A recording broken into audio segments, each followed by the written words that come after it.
അറിഞ്ഞൂടാ. പക്ഷേ എങ്കിലും ഒരു ഭർത്താവിന് വേണ്ടി ജീവിക്കുന്ന ഒരു സ്ത്രീ ഞാൻ അനുഭവിച്ചറിയുന്ന വ്യക്തിയാണ്. പിന്നെ ഒന്നുകൂടിയുണ്ട്, അവളുടെ നക്ഷത്രം പൂരാടം, എൻ്റെ തിരുവോണം, മുന്നാളാണ് ഞങ്ങൾ. 35 വർഷമായിട്ട് വലിയ പ്രോബ്ലം ഒന്നുമില്ല. ജാതകം നോക്കിയിട്ടൊന്നും അല്ല ജീവിതം എന്നുള്ളത് നല്ലോണം അറിയാവുന്നതാണ്. ഞാൻ എൻ്റെ വ്യക്തിപരമായിട്ടുള്ള ജീവിതമാണ് നിങ്ങളോട് പറഞ്ഞത്. ക്യാമറയിൽ എടുക്കുന്നുണ്ടെന്നും അറിയാം. അത് പ്രൊജക്റ്റ് ചെയ്യാനല്ല. ഞാൻ തുടക്കത്തിൽ നിങ്ങളോട് പറയുന്നു, എൻ്റെ ജീവിതത്തിൽ പകർത്താത്തത് നിങ്ങളോട് പറയില്ല. നിങ്ങൾക്ക് ജീവിതത്തിൽ പകർത്താൻ ബുദ്ധിമുട്ടുള്ളതും പറയില്ലെന്ന് ഞാൻ പറഞ്ഞിരുന്നു. അതുകൊണ്ട് പറയുന്നു, നമ്മളുടെ ജീവിതത്തെ നരകതുല്യമാക്കാൻ നമ്മൾ വിചാരിച്ചാൽ സാധിക്കും. നമ്മളുടെ ജീവിതത്തെ സ്വർഗതുല്യമാക്കാനും നമ്മൾ വിചാരിച്ചാൽ സാധിക്കും. അതുകൊണ്ട് വ്യക്തികളുടെ കുറവുകൾ അന്വേഷിച്ച് പോകലല്ല, വ്യക്തികളുടെ നന്മകൾ അന്വേഷിച്ച് പോവുക. വ്യക്തികളുടെ നന്മകൾ അന്വേഷിച്ച് പോവുക. ധന്യമായിട്ടുള്ളൊരു ജീവിതം, ചിരിച്ചുകൊണ്ടുള്ള ജീവിതം. ഏത് പ്രശ്നം ജീവിതത്തിൽ ഉണ്ടായാലും തിരിച്ചറിയുക, ആരംഭമുള്ള എല്ലാത്തിനും അവസാനമുണ്ട്. ഏത് പ്രശ്നം ജീവിതത്തിൽ ഉണ്ടെങ്കിലും തിരിച്ചറിയുക, ഒരു പ്രശ്നത്തിന് ആരംഭമുണ്ടെങ്കിൽ ആ പ്രശ്നത്തിന് അവസാനമുണ്ട്. സുഖത്തിനും ആരംഭമുണ്ടെങ്കിൽ അവസാനമുണ്ട്. ദുഃഖത്തിനും ആരംഭമുണ്ടെങ്കിൽ അവസാനം. ജീവിതത്തിലെ എനിക്കും നിങ്ങൾക്കും ജനനമുണ്ടെങ്കിൽ മരണമുണ്ട്, ജനന തീയതി ഉണ്ടെങ്കിൽ മരണത്തീയതിയുണ്ട്. ജീവിതത്തിൽ സുഖവും ദുഃഖവും, ഉയർച്ചയും താഴ്ചയും, ലാഭവും നഷ്ടവും, ചിരിയും കരച്ചിലും, വരവും പോക്കും, നല്ലത് പറയുന്നവരും ചീത്ത പറയുന്നവരും, ശത്രുക്കളും മിത്രങ്ങളും, ഇതെല്ലാവരുടെയും ജീവിതത്തിലുണ്ട്. പരീക്ഷകളും പരീക്ഷണങ്ങളും എല്ലാവരുടെയും ജീവിതത്തിലുണ്ട്.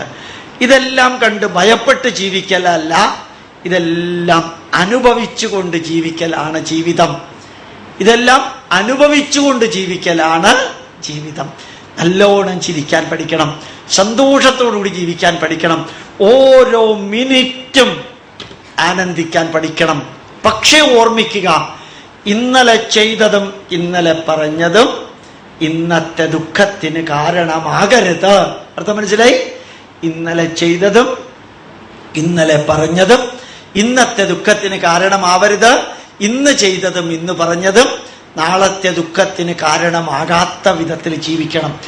ആവശ്യമില്ലാത്തത് തലയിൽ വെച്ചുകൊണ്ടിരിക്കരുത്, കളഞ്ഞേക്കണം. ചില സ്ഥലത്ത് ചിലർ പറയുന്ന കേട്ടിട്ടുണ്ട്, ചില സ്ഥലത്ത് ചിലർ പറയുന്ന ഞാൻ കേട്ടിട്ടുണ്ട്. 5 കൊല്ലം മുമ്പുണ്ടല്ലോ എൻ്റെ ഭാര്യ, അവൾ എന്നോട് പറഞ്ഞത് ഞാൻ ചത്താലും മറക്കില്ല. ഈ ചത്താലും മറക്കാതെ ഓർമ്മിച്ചുകൊണ്ടിരുന്നിട്ട് എന്താ പ്രയോജനം? എന്നാലും ഞാൻ മറക്കില്ല. അല്ല, ഓർമ്മിച്ചിരുന്നോണ്ട് എന്താ പ്രയോജനം? ഞാൻ മറക്കില്ല ഗോപാലകൃഷ്ണൻ സാറേ, സാറൊന്നും പറയണ്ട. നിങ്ങൾ മറക്കണം എന്ന് ഞാൻ പറഞ്ഞില്ലല്ലോ, ഇത് വെച്ചോണ്ടിരുന്നിട്ട് എന്താ കാര്യം എന്ന് ചോദിച്ചതാ. നമ്മൾ പലപ്പോഴും ആവശ്യമില്ലാത്ത ഭാണ്ഡവും തലയിൽ വെച്ചുകൊണ്ട് പണ്ട് അത് ചെയ്തില്ലേ ഇത് ചെയ്തില്ലേ എന്നൊക്കെ പറഞ്ഞു. നിങ്ങൾ നോക്കിക്കോളാം, മുലായം സിംഗ് യാദവും അഖിലേഷും തമ്മിൽ രാവിലെ വഴക്കിടും, വൈകുന്നേരം ഒരുമിച്ച് കാണും. പിറ്റേ ദിവസം രാവിലെ വഴക്കിടും, വൈകുന്നേരം ഒരുമിച്ച് കാണും. അവസാനം ഇലക്ഷൻ ആവുമ്പോൾ എല്ലാവരും ഒരുമിച്ച് വരും. അത് നിങ്ങൾ ഫോളോ ചെയ്യണം എന്നല്ല പറഞ്ഞത്, കണ്ടുപഠിക്കാനുണ്ട് അതിനകത്ത് പലതും. ഞാൻ നിങ്ങളോട് പറയുന്നു, ഈ ലോകം തന്നെ ഒരു നാടക കളരിയാണ്, നാടകത്തിന്റെ കളരി. അവിടെ നടക്കുന്നത് ചിലതൊക്കെ ഇങ്ങനെ കാണുക, നല്ലതെടുത്ത് നന്മകളെടുത്ത് ജീവിതത്തിൽ പകർത്താൻ ശ്രമിക്കുക. നമ്മളുടെ കുടുംബ ജീവിതം പുറത്തു നിന്ന് ആര് വിചാരിച്ചാലും നന്മയിലേക്ക് കൊണ്ടുപോകാൻ പറ്റില്ല.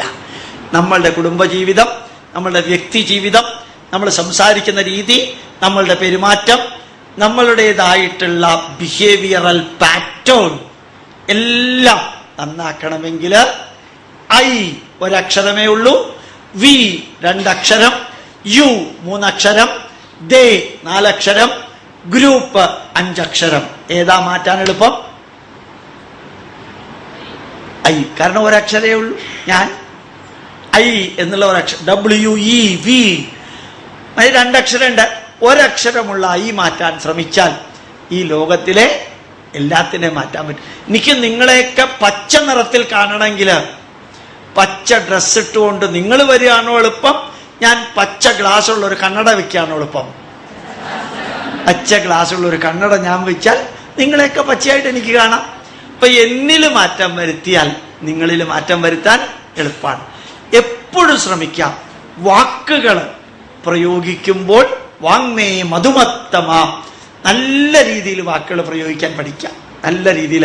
ഇന്നലെ നമ്മുടെ ചീഫ് മിനിസ്റ്റർ ചീഫ് സെക്രട്ടറിയോട് ഒരു വാക്ക് പറഞ്ഞു, സൂപ്പർ മുഖ്യമന്ത്രിയാവാൻ ശ്രമിക്കരുത്. അതാണ് ആ ചീഫ് സെക്രട്ടറിയെ ചൊടിപ്പിച്ചത്. അത് കുറച്ചും കൂടി മൈൽഡായിട്ട് പറയാമായിരുന്നു. കാരണം അയാൾ IAS ഒക്കെ പഠിച്ച് വന്ന ആളാണ്. ചെറിയ പാർട്ടിയൊന്നുമല്ല. 5 വർഷം ഇലക്ഷനിൽ നിന്നിട്ട് വന്ന ആളൊന്നുമല്ല. അപ്പോ വിലയും നിലയും നോക്കി കേൾക്കുന്നവരാരാണോ അവരെയും കൂടി നോക്കിയിട്ടേ വാക്കുകൾ പ്രയോഗിക്കാവൂ. അച്ഛനോട് സംസാരിക്കുന്ന രീതിയിലല്ല അമ്മയോട്, അച്ഛനോടും അമ്മയോടും സംസാരിക്കുന്ന രീതിയിലല്ല ടീച്ചറോട്, ഇവരോട് 3 പേരോട് സംസാരിക്കുന്ന രീതിയിലല്ല ഭർത്താവിനോട്, ഇവരോട് 4 പേരോട് സംസാരിക്കുന്ന രീതിയിലല്ല മക്കളോട് സംസാരിക്കുന്നത്, ഇവരോട് 5 പേരോട് സംസാരിക്കുന്ന രീതിയിലല്ല പോലീസുകാരനോട് സംസാരിക്കുക, ഇവരോട് 6 പേരോട് സംസാരിക്കുന്ന രീതിയിലല്ല ബസ്സിലെ കണ്ടക്ടറോട് സംസാരിക്കുക. എല്ലാം വ്യത്യാസമുണ്ട്. തന്നെത്താണ് നമ്മൾ അക്കോമഡേറ്റ് ചെയ്യാം സംസാരിക്കുന്ന രീതി. അതുപോലെ ജീവിക്കുന്ന രീതിയും നല്ല രീതിയിലാവണം. ധന്യമായിട്ടുള്ളൊരു ജീവിതം. ഒരു ദിവസം പോലും ഇന്നലെ ചെയ്തതോർത്ത് ദുഃഖിക്കേണ്ടി വരരുത്. ചിലരൊക്കെ ഞാൻ കണ്ടിട്ടുണ്ട് വാശിപ്പുറത്ത് കയറി ഡൈവോഴ്സ് നോട്ടീസ് കൊടുക്കാം. തൃശ്ശൂരില് ഒരു കോളേജില്, അതേപോലെ പാലക്കാട് ഒരു കോളേജില്, 2 കോളേജിലെ പേര് ഞാൻ പറയുന്നില്ല. ആ കോളേജില് ഞാൻ സ്റ്റേജിൽ കയറിയപ്പോൾ അവിടുത്തെ മദർ സുപ്പീരിയർ, അവിടുത്തെ കന്യാസ്ത്രീ എന്നോട് പറഞ്ഞത്, സാറേ കഴിഞ്ഞ ആഴ്ച ഈ ദിവസം ഇവിടുത്തെ പിള്ളേര് 2200 പെൺകുട്ടികൾക്കൊരു ക്ലാസ് ഉണ്ടായിരുന്നു. എന്താ ക്ലാസ് അറിയോ? അഡ്വക്കേറ്റുമാർ ക്ലാസ് എടുത്തതാണ്. നിങ്ങളെ നിങ്ങളുടെ ഭർത്താവ് ഉപദ്രവിക്കുകയാണെങ്കിൽ ഏതൊക്കെ തരത്തിലാണ് ഉപദ്രവിച്ചത് എന്നുള്ളതിൻ്റെ ഡോക്യുമെന്റ് ഉണ്ടാക്കി വെക്കണം. ഫോട്ടോ എടുത്ത് വെക്കാൻ പറ്റുമെങ്കിൽ ഫോട്ടോ എടുത്ത് വെക്കണം. എത്ര മണിക്ക് എത്ര സമയത്തിനാണ് നിങ്ങളെ ഉപദ്രവിച്ചത് എല്ലാം ഡോക്യുമെന്റ് എടുത്ത് വെക്കണം. എന്നുവെച്ചാൽ കോടതിയിൽ പോകേണ്ടി വരികയാണെങ്കിൽ നിങ്ങളുടെ ഭർത്താവ് നിങ്ങളെ അങ്ങനെ ഉപദ്രവിച്ചു ഇങ്ങനെ ഉപദ്രവിച്ചു എന്ന് പറഞ്ഞുകൊണ്ടൊന്നും കാര്യമില്ല. അതിനൊക്കെ തെളിവ് നിരത്തിയാലേ നിങ്ങൾക്ക് മുമ്പോട്ട് പോകാൻ പറ്റുള്ളൂ. ഇത് പറഞ്ഞുകൊണ്ടാണ് എന്നെ സ്റ്റേജിൽ കയറ്റുന്നത്. അപ്പൊ ഞാൻ പറഞ്ഞു, കഴിഞ്ഞ ആഴ്ചയിൽ കുറെ അഡ്വക്കേറ്റുമാര് പറയാൻ പാടില്ലാത്ത വാക്കിൽ പറഞ്ഞാൽ ഇത്രയും തരം താഴ്ന്ന വ്യക്തികളെ ഉപയോഗിച്ച് ഈ ഒരു ക്ലാസ് 2200 പെൺകുട്ടികൾക്ക് എടുപ്പിച്ചത് ആരാണ്? ആ ഭാര്യയും ഭർത്താവും തമ്മിൽ നല്ല രീതിയിൽ ജീവിക്കണം. അതിൽ അഡ്ജസ്റ്റ് ചെയ്തല്ല, അക്കോമഡേറ്റ് ചെയ്ത് ജീവിക്കണം. കുറച്ചൊക്കെ കുറവുകൾ 2 പേരുടെയും കൂട്ടത്തിലുണ്ടാവും. അതൊക്കെ ക്ഷമിച്ചും അതുപോലെ തന്നെ മറന്നും ഫർഗീവ് ആൻഡ് ഫർഗറ്റിലൂടെ ജീവിക്കണം എന്ന് പറയുന്നതിന് പകരം അതിനൊക്കെ തെളിവുണ്ടാക്കി നിങ്ങൾ 2 പേരും കൂടി കോടതിയിൽ പോയാലേ ഞങ്ങൾക്കുള്ള പൈസ കിട്ടുള്ളൂ. അവസാനത്തെ ഭാഗം പറഞ്ഞിട്ടില്ല. അഡ്വക്കേറ്റുമാരല്ലേ, അവർക്ക് പൈസ കിട്ടണമെങ്കിൽ ഭാര്യയും ഭർത്താവും തമ്മിൽ തല്ലണം.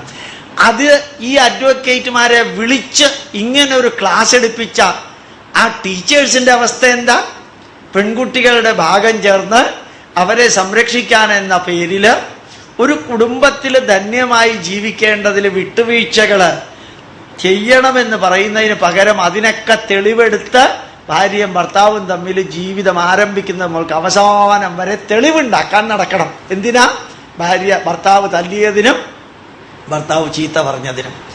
പക്ഷേ ഞാൻ നിങ്ങളോട് പറയും, അമ്മയെ തിരഞ്ഞെടുക്കാൻ സ്വാതന്ത്ര്യമില്ല, അച്ഛനെ തിരഞ്ഞെടുക്കാൻ സ്വാതന്ത്ര്യമില്ല, ആണായിട്ട് ജനിക്കണമോ പെണ്ണായിട്ട് ജനിക്കണമോ എന്ന് തീരുമാനിക്കാൻ സ്വാതന്ത്ര്യമില്ല. നമുക്ക് വെളുത്ത തൊലി വേണോ കറുത്ത തൊലി വേണോ എന്ന് തീരുമാനിക്കാൻ സ്വാതന്ത്ര്യമില്ല.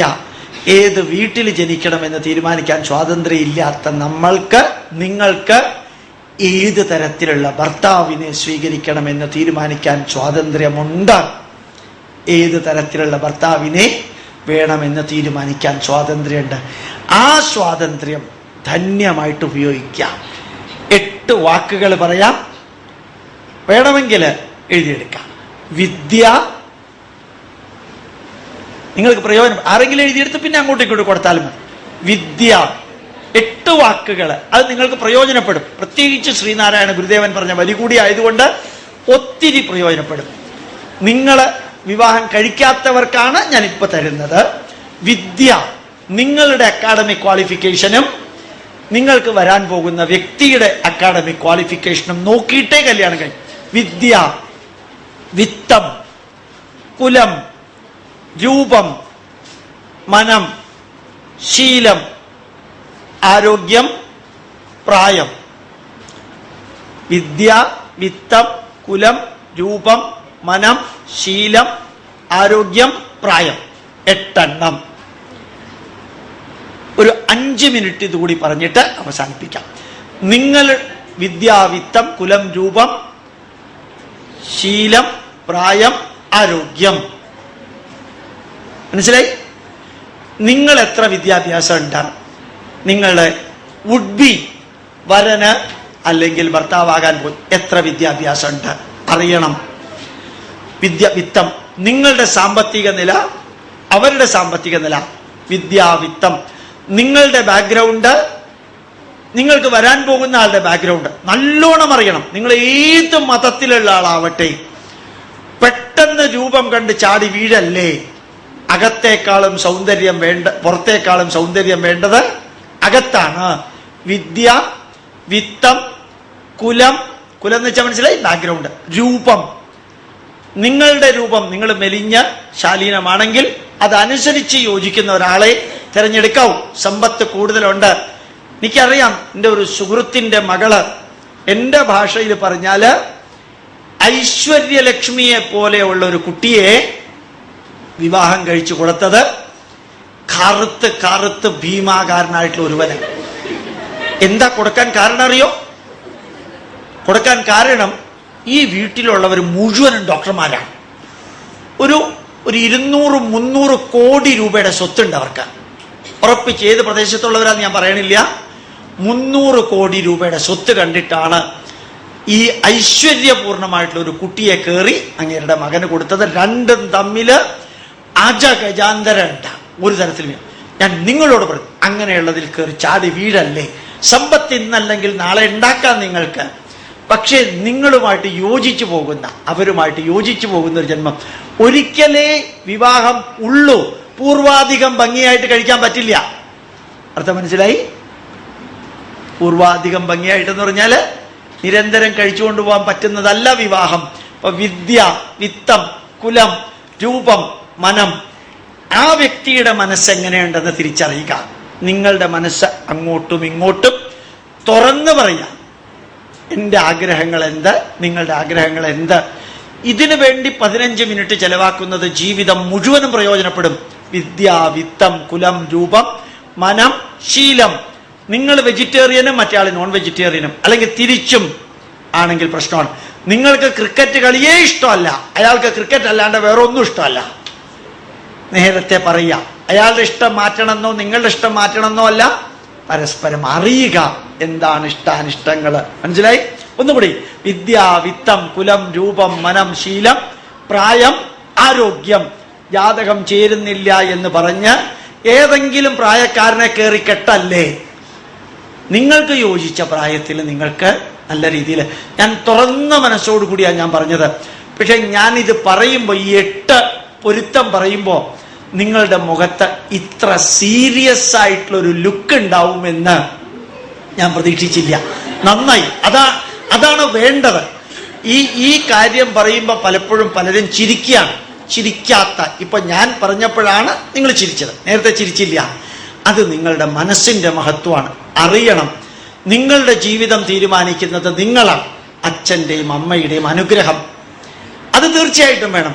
അവരാണ് തീരുമാനിക്കുന്നതെങ്കിലും യോജിക്കാത്തതില് ബൈ ഫോഴ്സ് യോജിക്കരുത്.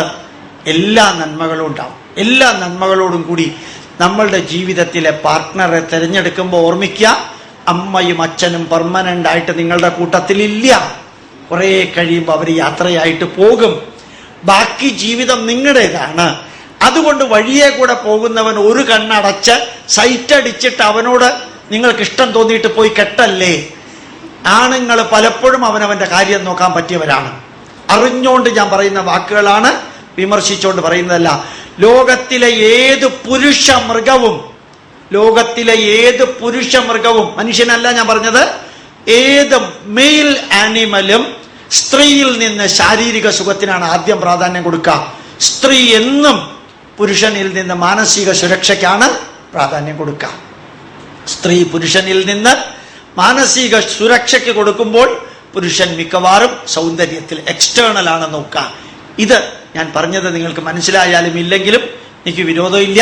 അറിയിക്കാനുള്ളത്, റോട്ടിലൂടെ പോകുന്ന സൈറ്റ് അടിക്കുന്നവനോ അതല്ലെങ്കിൽ അവന്റെ കാര്യം നോക്കുന്നവനോ ഇവരൊക്കെ ചെന്ന് പ്രേമിക്കുകയും കെട്ടുകയും ചെയ്യുമ്പോൾ പലപ്പോഴും അവനും 2-3 എണ്ണത്തിനെ കെട്ടിയിട്ട് 2-3 കുട്ടികളുള്ളവരായിരിക്കും എന്നുകൂടി മറക്കരുത്. അതാണ് ഇപ്പൊ ധാരാളം സംഭവിക്കുന്നത്. അതുകൊണ്ട് ഓർമ്മിക്കുക, നിങ്ങളുടെ ജീവിതത്തിന്റെ സുരക്ഷ നിങ്ങളുടെ കയ്യിലാണ്. നല്ലവണ്ണം ചിന്തിച്ച് വിചാരത്തിന്റെ അടിസ്ഥാനത്തില്, വികാരത്തിന്റെ അല്ല വിചാരത്തിന്റെ അടിസ്ഥാനത്തില് വരും വരായികകൾ തിരിച്ചറിഞ്ഞ് നന്മയുടെ പന്ഥാവിലൂടെ പോയിട്ട് വേണം. ഇതിൽ വിവാഹം കഴിക്കാത്തവരുണ്ടെങ്കിൽ അവരുടെ ജീവിതത്തെ മുമ്പോട്ട് കൊണ്ടുപോകാൻ. വിദ്യ, വിത്തം, കുലം, രൂപം, മനം, ശീലം, പ്രായം, ആരോഗ്യം, ഇതാണ് യഥാർത്ഥത്തിൽ വേണ്ടത്. അല്ലാതെ രാശിപ്പൊരുത്തം, രാശ്യാധിപപ്പൊരുത്തം, സ്ത്രീ ദീർഘപ്പൊരുത്തം, ഗണപ്പൊരുത്തം, രജ്ജുപ്പൊരുത്തം, വേദപ്പൊരുത്തം, ഇതേപോലെ ദിനപ്പൊരുത്തം, നക്ഷത്രപ്പൊരുത്തം തുടങ്ങി 10 പൊരുത്തത്തേക്കാൾ അത് തെറ്റാണെന്നല്ല പറഞ്ഞത്. അതിനകത്തും കുറേയൊക്കെ നന്മകളുണ്ട്. അത് ശരിയോ തെറ്റോ എന്നുള്ളതിനേക്കാൾ ഉപരി ജീവിതത്തെ ബുദ്ധിക്കും യുക്തിക്കും ശാസ്ത്രത്തിനും നിരക്കുന്ന വിധത്തില് ധന്യമായ ഒരു കുടുംബ ജീവിതം നയിക്കാം. ആരെ വിവാഹം കഴിക്കുമ്പോഴും അമ്മയുടെയും അച്ഛന്റെയും അനുഗ്രഹമില്ലാതെ കഴിക്കരുത്. അമ്മയുടെയും അച്ഛന്റെയും കാല് തൊട്ട് വന്നിച്ച് അവരുടെ വലത്തെ കൈ നിങ്ങളുടെ തലയിൽ വെച്ച് അനുഗ്രഹം വാങ്ങിച്ചിട്ടേ കഴിക്കാവൂ. സിനിമയിൽ കാണുന്ന മാതിരി ഇഷ്ടമുള്ളവന്റെ കൂടെ ഒളിച്ചോടിപ്പോയി വീട്ടിൽ ചെന്നിട്ട് കരഞ്ഞിട്ട് കാല് പിടിച്ചിട്ട് ജീവിക്കേണ്ടി വരരുത്. ചങ്കൂറ്റത്തോടു കൂടി ജീവിക്കാം. ഒരു മരണമേ ഉള്ളൂ ജീവിതത്തില്. ആ മരണം ധീരമായ മരണമായിരിക്കണം. ചങ്കൂറ്റത്തോടുകൂടി നന്മ ഏതെന്ന് തിരിച്ചറിഞ്ഞ് സത്യം, ധർമ്മം, നീതി, ന്യായം, ഈ 4 എണ്ണം വിട്ട് കളിക്കരുത്. സത്യം, ധർമ്മം, നീതി, ന്യായം, ഈ 4 എണ്ണം വിട്ട് ജീവിതത്തെ പന്താടരുത്. ഇന്ന് ചെയ്യുന്ന കാര്യങ്ങള് നാളത്തെ ദുഃഖത്തിന് കാരണമാകാത്ത വിധത്തിൽ വേണം ജീവിക്കാൻ. ഏത് തീരുമാനമെടുക്കുമ്പോഴും thinking, starting, doing, ending, evaluating. Thinking, ഏത് തീരുമാനമെടുക്കുന്നതിന് മുമ്പും നല്ലവണ്ണം ചിന്തിക്കുക, എന്നിട്ട് സ്ലോലി മുമ്പോട്ട് പോവുക, എന്നിട്ട് ഡീപ്പായിട്ട് ഇൻവോൾവ് ചെയ്യുക, എന്നിട്ട് ആ വർക്ക് കംപ്ലീറ്റ് ചെയ്യുക, എന്നിട്ട് ഇവാലുവേറ്റ് ചെയ്യുക. എവിടെയൊക്കെ അഡീഷൻ, ഡെലീഷൻ, മോഡിഫിക്കേഷൻ, കറക്ഷൻ വരുത്തണമോ അവിടെ എല്ലാം വരുത്തണം. അഡീഷൻ, ഡെലീഷൻ, മോഡിഫിക്കേഷൻ, കറക്ഷൻ വരുത്തിയിട്ട് ധന്യമായ ജീവിതം നയിക്കാൻ നിങ്ങൾക്ക് ഓരോരുത്തർക്കും സാധിക്കട്ടെ എന്ന് പ്രാർത്ഥിച്ചുകൊണ്ട് വളരെ വളരെ സന്തോഷം തോന്നുന്നു. ഇവിടെ കയറിയപ്പോഴാണ് എന്നോട് പറഞ്ഞത് ദാമ്പത്യ ജീവിതത്തെക്കുറിച്ചാണ് ക്ലാസ് എന്ന്. ഏതായാലും നിങ്ങളെല്ലാവരും ശ്രദ്ധയോടുകൂടി ഇരുന്നു. ഇനി ആസ് യൂഷ്വൽ ഏതെങ്കിലും ചോദ്യം ചോദിക്കാനുണ്ടോ നിങ്ങൾക്ക്? അങ്ങനെ ഒരു ചോദ്യം ഞാൻ ചോദിക്കാറില്ല, ചോദിച്ചിട്ട് പ്രയോജനം ഇല്ലെന്ന് എനിക്കറിയാം. ചോദിക്കാനുണ്ടെങ്കിൽ ചോദിക്കാം. ഒരു 2 മിനിറ്റ് ഏത് ചോദ്യം ചോദിക്കാം, ഒരു കുഴപ്പമില്ല. അറിയാവുന്നതാണെങ്കിൽ ആ ഉത്തരം പറയാം. ആരെങ്കിലും ചോദിക്കാൻ വേണ്ടി കാത്തിരിക്കേണ്ട, നിങ്ങൾക്ക് ധൈര്യമായിട്ട് ചോദിക്കാം. അവിടെയുണ്ടോ അറ്റത്ത്?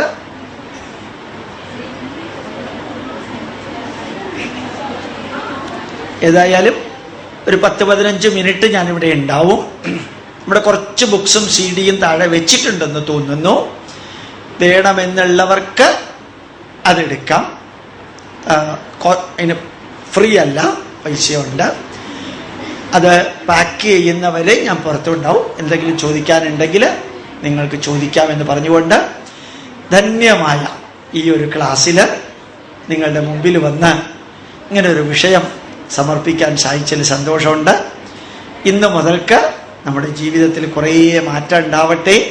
ഒരു 10-20 ദിവസം ആ മാറ്റത്തിലൂടെ കടന്നുപോയാൽ പിന്നെ ജീവിതം ഒരേ രീതിയിലാവും. ആദ്യത്തെ കുറച്ച് ദിവസങ്ങളിൽ ബുദ്ധിമുട്ടുണ്ടാവും, പിന്നെ ഇതൊന്നും ബുദ്ധിമുട്ടില്ല.